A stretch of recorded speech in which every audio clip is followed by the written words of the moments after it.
All right, thank you so much. This is your man, Montel Jordan. And right now, you're about to hear from a phenomenal speaker, entertainer, and author. Do me a favor, get ready to be inspired. Put away your distractions. Focus, man. She needs your undivided attention because she's going to share with you some important steps for you to confidently transition to your next chapter. Please join me in welcoming the multi-talented and super sexy game-changing trendsetter, the Get Your Groove Back coach, the This Is How She Do It. Put your hands together and welcome Mss Francois.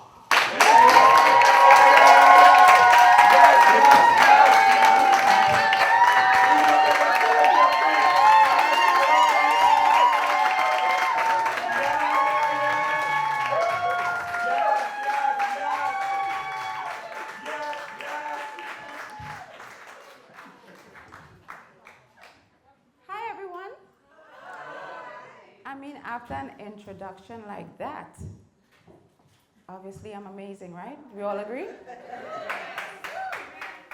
Did you see how I walked up? Wait, I didn't walk. I glided up here. And I came up here with such confidence. Yes, yes? Partly it's because I look amazing, yes? Okay, wait, let me just make sure you see the whole thing. Okay.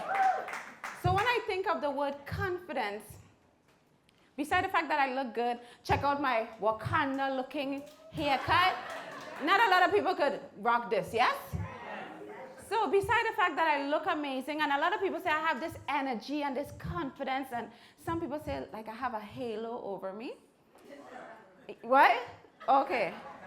So when I think of confidence, I realize that a lot of time when we see someone on stage or you meet someone for the first time, all of a sudden we tend to judge them. We pick them apart from head to toe. We're like, And some of you in here might say, that's not me. I like to know the person inside, right? That's the person that really matters. So in this moment, you're lying. And I saw some of you, you're like, I saw, No, because this is my thing. How can you know that person on the inside? You have to experience them. You have to be in a situation. You have to have conversation. So the next time, for those who were shaking their head, anyone comes to you and said, no, I like someone from the inside. I want you to look to them like this and then, practice, So with that, I want to encourage you, whenever you meet someone new and you're going somewhere for the first time, make sure you're your best self. That starts with being confident. And a lot of people might see me and say, oh, Patrice, you were always confident. Since I've known you, you've been confident. But I'm here to tell you, that was not me whatsoever. Because that has to do with a lot of my upbringing. I come from, I know Sherman told you, Trinidad, and he was pronouncing it wrong. It's Trinidad and Tobago. And that's a small, tiny island in the Caribbean. Where my Caribbean people at? I know it's Wagwan. Show me the Jamaicans. Okay, they deport you all yet.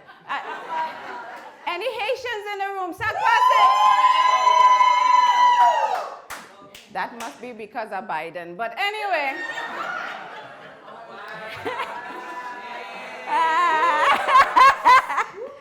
But think about it. People who grow up in a Caribbean household, that kind of culture, when you grow up in that kind of environment, think about it. Your parents, for instance, every adult you meet, they call them your auntie and your uncle. Then when you meet anyone around your age, they call everybody, that's my cousin, my cousin. So it's like a family-oriented aspect you grew up in. So think for a second. Me growing up in that country, and I come from one of those large families. I have 8 brothers and sisters. And when I think back, I realized we were poor. And you know, I know we were poor.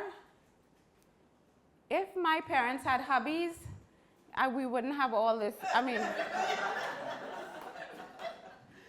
But coming from that kind of family and that kind of environment, imagine being taken from there, a small island, and all of a sudden I'm in this huge country called the United States of America. And of all the states, the first one is New York. You know everybody's going nowhere, fast, and everything is bigger, louder, and faster. No matter how old you are, and when that happens to you, it's traumatizing. It's scary. I remember when I first came here, I used to cry myself to sleep every night.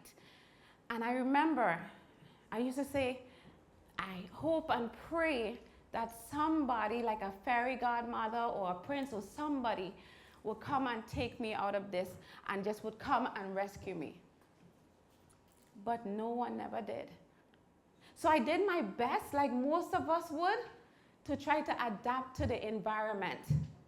And with that, I started looking for love.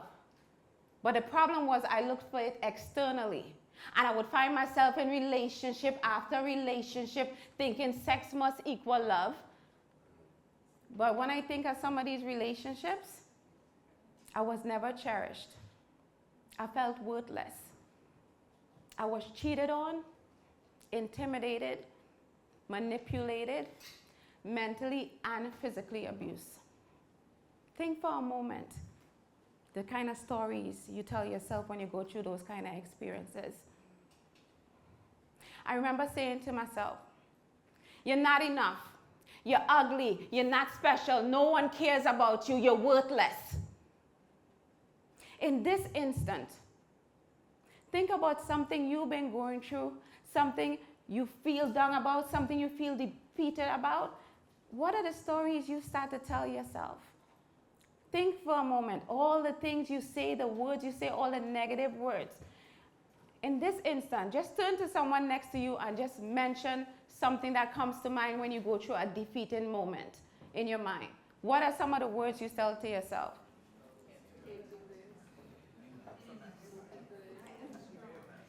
And when you're saying these things, right? When you hear, right? But when you hear these things, does it empower you? No. Does it make you feel motivated? No. It has a doctor by the name of Damien Amen. He's a psychiatrist. And he has scanned so many brains. And he says he came up with this acronym. It's called ANTS. A-N-T-S. And it means automatic negative thoughts. And he wanted to show that these thoughts infest your brain. Like for instance, I was in this, I'm going to tell you all my business. I was in this relationship. Thank God it was short-lived. I will start there. And it was a time in my life where I thought, I'm getting older. The window for having a family and kids is, closing in. So I may as well settle. And I'm sure some of you all feel like that. You're like, okay, let me just settle. And while I was in this relationship, it became mentally abusive. So even when it came from, which started being mental and then it went to physical, guess what? I still stayed. Imagine someone slamming you up against a wall and putting their hands around your neck till you can't breathe. That happened to me. And imagine the things I said to myself in that moment. I lost all my power and I gave it to someone else. Keep in mind, when you see one ant, what follows? Another ant and another ant until there's an infestation. And the worst part about these things is that we take our brokenness from all these situations and then we go into new environments and new workplaces and new relationships, regardless if it's romantic or platonic. And we do the same thing over and over and over. And what do we tend to call something we do over and over and over? Ah, you're wrong. You see, you all thought you was getting somewhere. So, when you think of insanity, they do say that something over and over. But I want you Just because someone says that, take the time to actually look the word up. It has nothing to do with that sentence. So I want to invite you to, instead of using insanity, use the word stupidity. When you look up stupidity, though, it says lack of good sense and judgment. Lack of good sense and judgment. So when you think of something like that, now I don't want you to feel, oh, I'm stupid, but just call me stupid. The reason I use this word is to make you wake up and realize that you need to start doing something different. You need to start beginning to thinking of healing and switching things up to get to that next level. So what I'm going to do is share with you 3 things. Well, you know I'm Trinidadian, so it's 3 things. And I don't believe in one size fits all. So some things that I'm going to mention, maybe you could use it in your life. Maybe you could put it in a vault and use it later on. Or maybe you know someone that's going through something in this moment and you could share it with them. So the 3 things, I call it DCC. And the first letter is what? You're listening? D. Okay. D? You want to know what D stands for? Oh, you're nasty. It's detach. So detach. And the reason why this is the first one is because I realize in life, we hold on to objects and tangible items. And because we're holding on to these things, there's a lot of emotions attached to it. So in this moment, since I have the stage, you do what I say. We're going to do a quick exercise. So what we're going to do right now is you're going to, first of all, sit up. Some of you, whoever is switching, wasn't sitting up. Woman, yes, put your bags away. No one's going to take anything, people. I don't trust the one at the end, though. So, but, and in this moment, I would need you to close your eyes. And when you close your eyes, I need you to take a deep breath. Hold it for 4 seconds, and then release with a shushing song. Shh. Gonna do that one more time. You are going to inhale with your eyes still closed. Hold for 4 seconds and release with a shushing song. And with your eyes still closed, I need you to think of something you've been holding on to. You could do this with almost anything, but for the sake of today, we're going to focus on a relationship, a platonic or a romantic relationship. It could be anything you're holding on to. It could be a photo, could be a teddy bear, it could be almost anything. Maybe a jewelry, a bracelet, a chain. And a lot of times, whatever you're holding on to, you're going to remember. Maybe this is the time you met the person's parents. Maybe it's the time you went to this amazing movie that you love together, a book, a show that you watched that you love, a joke you shared, and so many great things you remember about this moment. Okay, all right, no sleeping, no, wake up, wake up, wake up, wake up, wake up. But when we start reminiscing and we get all happy and excited about these things, you forget why you even left this person, why everything happened, why you were hurting. And this is because you keep holding on and things going on and on and on, and you're not allowing yourself to heal. Let me tell you about this next relationship. Yes, you all know I went from relationship to relationship, right? So this particular relationship, oh, you all would have loved him. He was cute. He cheated, but we won't get into that part, right? But he was amazing. At everything he got me, he used to engrave. So he got me a knife set.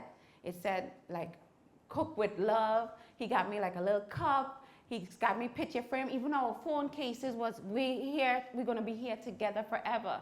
He did buy me a TV, a exercise equipment. He bought me a lot of stuff. And a lot of things he engraved.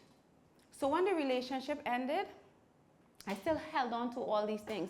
So days and weeks and months passed, and there were times since I was holding on to these things, I would find myself in my car crying. I would find myself at work crying. I was always crying because I kept reliving, I kept holding on to certain things. And even though it seems like I don't go to church, I do. And my church mom told me once, she said, you can't keep holding on to these things. You need to be able to let it go in order for you to start healing. And I went home that night. I packed everything in 2 huge garbage bags. I mean, he got me a lot of stuff, like huge teddy bears. And I put it outside. And that was the first time I felt like a weight lifted off. Now for ladies, I'm not saying to start any fires at your house. I am not saying to involve any cops or anything, but I am saying consider selling some of these items. It makes no sense being single and broke. I'm just saying. But the whole point of detaching is to begin the process of healing. And so you need to really evaluate your life and decide what you honestly need to let go of. So after you detach, the second letter is, what's the second letter? C. Okay, so the second letter is C. It's confidant. Confidant comes from the word confident, mean to put your trust in. And if you look up the word confidant, it says, someone you tell your deepest, darkest secrets to. Someone that listens and make you feel heard. Someone that nods affirmative words and creates a safe space. You know how much nodding does? Turn to someone and nod. Nod. It means I'm listening. I hear you. I trust you. I believe you. I get you. Now someone be like, oh, I have a confidant. That's my best friend. No. The word friend, think about it. It's been watered down. I got my BFF. I got my friends with benefit, my best friend for life. I want to invite you in this moment to consider friend as someone you have something in common with, and that is it. You both like the same book, the same movie, you like swimming. That is it. There's no reason this person needs to know about your entire relationship history. They don't need to know about your finances, and they definitely don't need to know about your goals and your dreams. A confidant, if you're lucky enough, you have 2 to 3 in your entire life. So when you go to work and you're talking, the people you talk on your phone all the time, do they really have your back? Do you really trust them? Do they really get you? Can you call them when something really happens to you? You really need to evaluate that. So I want to make sure you understand how much it's important to have someone who is your confidant that gets your back. So now we're on the last one. What is the last one? C. So the last one is create. This is my favorite one because I love creating. Think about it. When you have your loved one, you tend to always focus on them. So you have kids, it's all about the kids. Someone told me here, oh, I got here late because of my kids. See, putting them first, like they're that important. You have, then you have your husband, your girlfriend, your parents, your grandparents. We always put in other people first. And then you're somewhere at the bottom of the list, number 6, number 7, number 8. But then you forget about all the goals and dreams you had because you're busy helping everyone else with theirs. Maybe you wanted to be a photographer. Maybe you wanted to start a business or write a book. These are the things you need to remember to do. I remember at one point during COVID, everyone was sad and going through different emotions, so forth and so on. And I had my hang-ups during that time as well, just like most of us. And I remember my business coach at that time, her name was Shazmin, and she called me, and I was always complaining about my TV show. No one helps me. I have to do everything myself. I have to host it. I have to find content. I have to ask questions. I have to do PR and marketing. And she's like, instead of complaining and saying you're having all these issues, why don't you just write a book? And I said, that is the stupidest idea I've ever heard. But I'm grateful that I have a confidant, because when I called him, Quentin, We went through all the different scenarios, how it's a good idea or if it's not a good idea. And at the end of it, I get to stand in front of you and say, because of my confidant, I'm 2 times an author, and I've just been, thank you.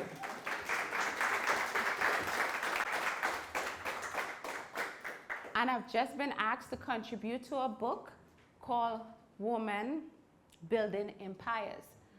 So I took all my sadness and all my grief and whatever I was going through, and I was proactive, and I actually did something with it. Because time is important. So I just want you to remember in this moment, life is not a Disney movie. No curtain is going to close and happily ever after is going to be behind it. Real life is filled with ups and downs and setbacks and failures. But I want you, and I want to encourage you to see life as a book. It has a beginning and an end, and so many chapters in between. I want to make sure you don't keep rereading your last chapter. Because if you do, you're going to miss out on all the other chapters. All the chapters could be filled with opportunity, possibilities, love, adventure. Know that I didn't stand before you at this time and just give you random information. This comes from my personal experience, and some of my failures were devastating. But I realized if I wallowed in my grief for too long, I would lose momentum. So I want to encourage you to start creating, start detaching, find yourself a confidant. Know that there's 86,400 seconds in a day. That's a gift. Use your time wisely. Think about it. Most of the successes you have had in life, it comes from failures, come from certain things that has pushed you towards your purpose when you think back. One of my favorite motivational speakers, he's called the godfather of motivation. And no, he's just a black man that speaks really nicely. So he actually admired this guy. So his name is Earl Nightingale. He is the godfather of motivation. And he says, success is the progressive realization of a worthy ideal. And it just simply means whatever you focus on, whatever you decide to do, and you continue to decide to work on it, that's the goal you have in front of you, you're already a success. Just continue to work towards it. So in this moment, I want to make sure you understand, whatever you're going through at this time, know that you're not failing. You're transitioning to the next chapter in your life. Where's my hand? Quentin, you're supposed to be here. And this is when you all clap.